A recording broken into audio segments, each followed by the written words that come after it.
జీవితం అంటే కడుపు నింపుకునే ఆకలి కాదు, ప్రతి ఒక్కరి గుండెల్లో దాచుకునే ఒక జ్ఞాపకం. జీవితం విసుగు పుట్టడానికి 1000 కారణాలున్నప్పటికీ జీవిస్తున్నందుకు ఒకే ఒక్క కారణం, రేపటి రోజు ఇలా ఉండదు అని ఒక నమ్మకం. నిజాయితీ లేని మనుషులతో నీతిగా ఉండే ప్రయత్నం చేయకు.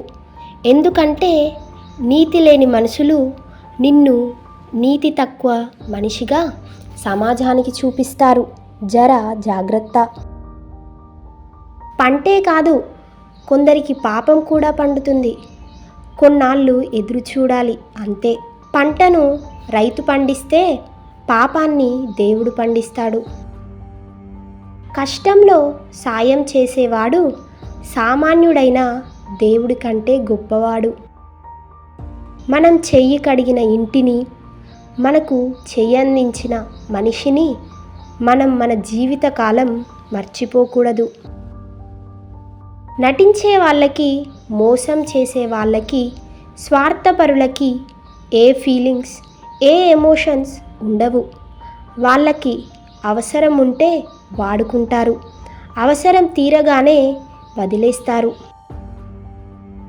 మనసుకి ఆశ ఎక్కువ, నచ్చిన ప్రతిదీ కావాలంటుంది. కాలానికి క్లారిటీ ఎక్కువ, ఏది ఇవ్వాలో అదే ఇస్తుంది. అందరూ అంటుంటారు కదా, కష్టంగా ఉన్నా సరే ఒంటరిగా ఉండటం మంచిదని. నిజంగా చెప్పాలంటే ఒంటరితనాన్ని కూడా భరించటం చాలా కష్టం. ఒక్కసారి మనసు చచ్చిపోతే మాట్లాడాలనే ఆలోచన కూడా చచ్చిపోతుంది. అందరూ మనవాళ్ళే అనుకో, తప్పులేదు.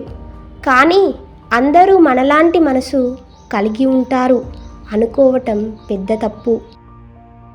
భయం కంటే అనుమానం చాలా ప్రమాదకరమైనది.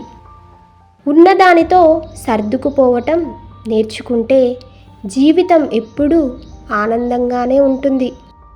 లేని దానికి ఆరట పడితే కన్నీళ్ళే మిగులుతాయి. కొన్ని సంబంధాలు అద్దె ఇల్లు లాంటివి. వారితో ఎంత ప్రేమగా ఉన్నా, ఎంత నిజాయితీగా ఉన్నా ఎప్పటికీ వాళ్ళు మనవాళ్ళు కాలేరు.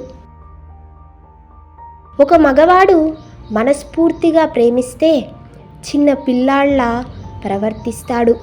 అదే ఒక స్త్రీ మనస్ఫూర్తిగా ప్రేమిస్తే కన్న తల్లిలా ప్రవర్తిస్తుంది.